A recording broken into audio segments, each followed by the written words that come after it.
Rolling. Cool. Look guys, AnglerMag sent me this magnet fishing kit, and I'm really excited to look at it because magnet fishing is actually one of my hobbies. So this box is incredibly cool. I love this kind of like wooden steel box design. Already it's getting me excited.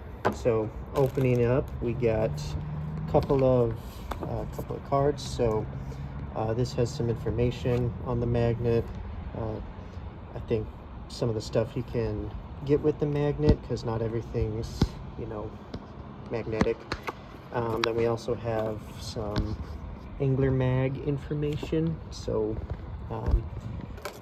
feedback possibilities. There's apparently 10 pieces in here, so let's get to it. We got the rope, a nice blue rope. I have no idea what this is. It looks like a little scraper, but I don't know what that would be used for. Got a hook. This comes in handy very much. When I put mine on my magnet, I started picking up way more stuff. So let's actually finish over here before we get to that. So got a pair of gloves. That's pretty important because it just helps with not getting rope burn and whatnot. Got this feels like a microfiber cloth, probably used for cleaning, not entirely sure, but nonetheless. This looks like a bag for stuff you collect, I'm assuming. And then finally we have the magnet itself. This stuff I'm pretty sure is some lube or some grease, not grease, but with these little anchor points, it can sometimes kind of be really hard to loosen. And so this stuff you usually just put some on your magnet, I believe, and it should loosen it up. If I'm wrong, I apologize, but that's what I was under the assumption it was. And there we go. There's the magnet. That's nice and heavy. So this is I guess so this is double-sided.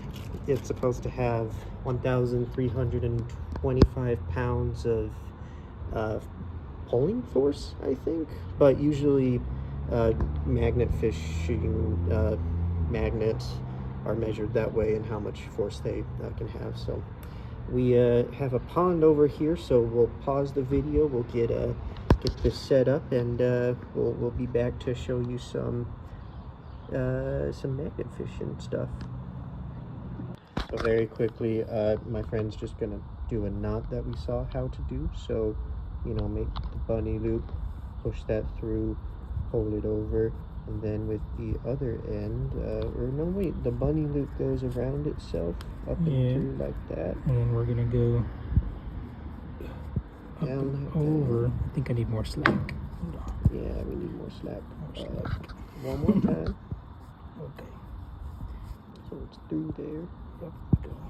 Around. Around. We're gonna overhand knot. And then over the magnet itself. Force that over, and that looks, there we go, pretty darn good. Yeah, you can cinch it all up. It's easier with wet fishing line, but this will work still. A lot of work. Yeah, that looks good. Yeah.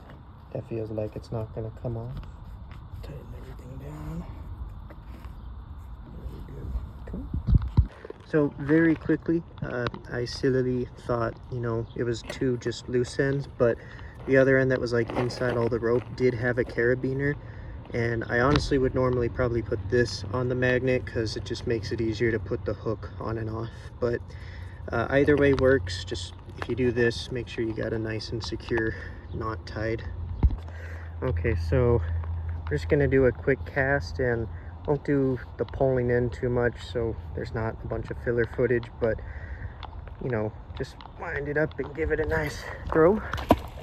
That was a terrible throw because it caught on my legs, but we'll pull in and see what we get. Okay, so pulled it up and we got, oh, it looks like a couple of things. You'll get some rocks that are somewhat magnetic. This probably was a nail or something, and I feel like I get a ton of hooks. So it's a fun hobby. I love it. You'll get a lot of garbage, but I mean, I pulled out some trash cans, some a lot of fishing stuff, lighter, pair of scissors, needle nose pliers. So you never know, but it's a lot of fun, and this is a great kit, and I highly recommend it.